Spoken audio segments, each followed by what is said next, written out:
ooey gooey, warm and delicious rhubarb custard cake. When I was a kid, we used to pick rhubarb from the garden, wash it off under the garden hose, and if you were lucky, you got a little dish of sugar to dip it in. This cake is delicious, and it takes me back to summer days picking rhubarb. This is summer in a cake. Makes like a nice custard on the bottom of the really nice cake here. You can't beat this. This is summertime, and you're gonna wanna try this. We're gonna start by making our sugar cookie cake. Now I call it sugar cookie cake because that's, to me, what it tastes like, and this is my most favorite basic white cake mix recipe. And we're gonna start with 1 cup of room temperature butter here.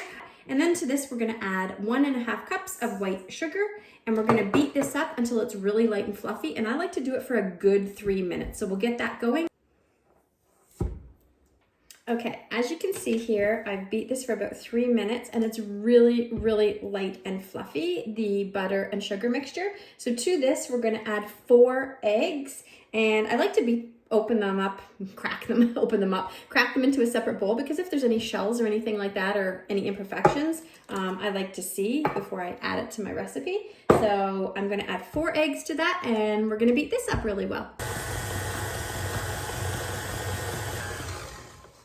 All right, so we've beat this up for about another 3 minutes, and as you can see, it is so light and fluffy, beautiful yellow color. So to this now we're gonna add, this is very, very important. This what gives you the sugar cookie taste in your cake. We're gonna add 4 teaspoons of vanilla extract. I like the pure vanilla, and I just measure with my heart, so we're gonna do 4 teaspoons. So we're gonna do 1, 2, 3, 4. And there we go.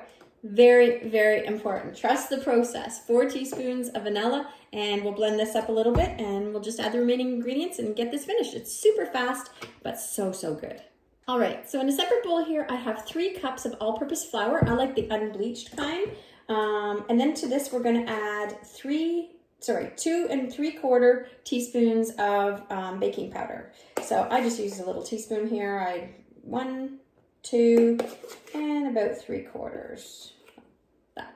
And then we add that in, and then I just like to give that a mix. I don't add salt because I'm using salted butter, but if you're using unsalted butter, then you want to add about 1.5 teaspoons of salt to this mixture here, your flour mixture. So just mix this through so everything's nice and incorporated, and we're going to slowly add this into our beaten butter mixture. I got a little shield here because otherwise flour goes flying everywhere.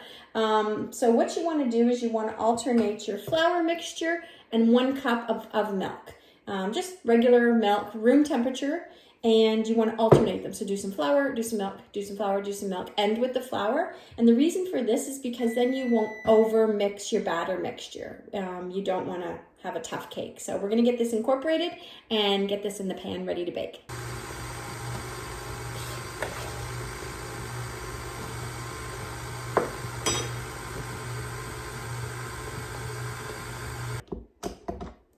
All right, time to assemble the cake. So we're gonna take our cake batter that we've mixed up here, and as you can see, it smells delicious. It smells like a sugar cookie. That's why I call it sugar cookie cake, but it's just a simple white cake batter.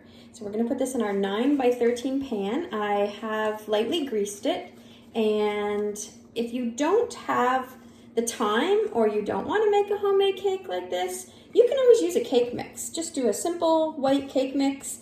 Make it according to, the box directions or however you make it, and just spread it in the pan like I'm doing now. Like I said, if you just are short on time and you want to whip something together really fast and delicious, you can do that. No problem. I just like this cake mix, and I find it comes together pretty fast.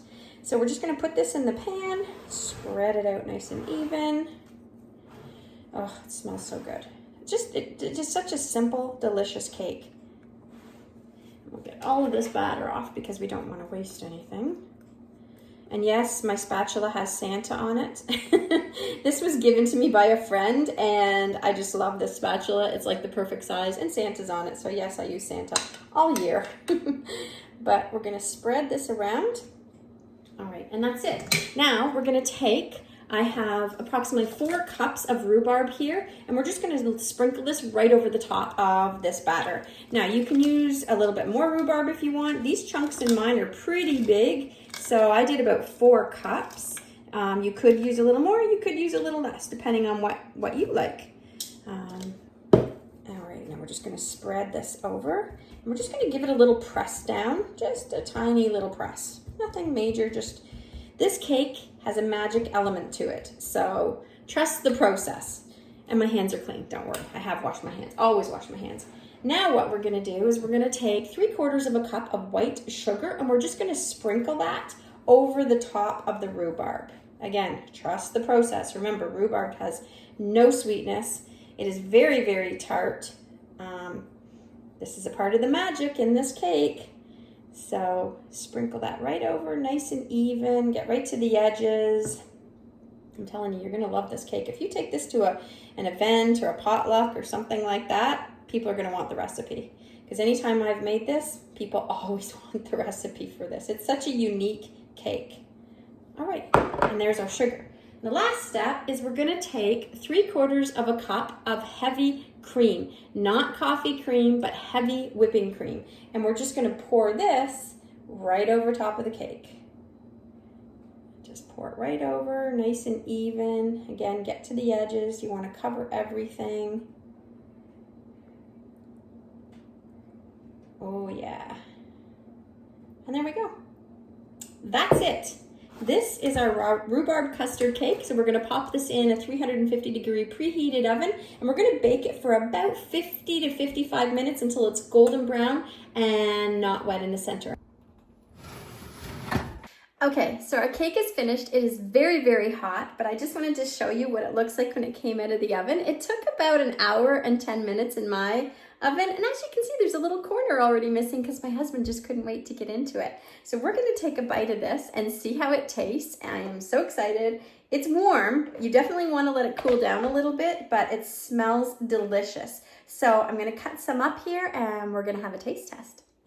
If anything can remind you of summer, it's this cake. I'm telling you, rhubarb custard cake. Look at that.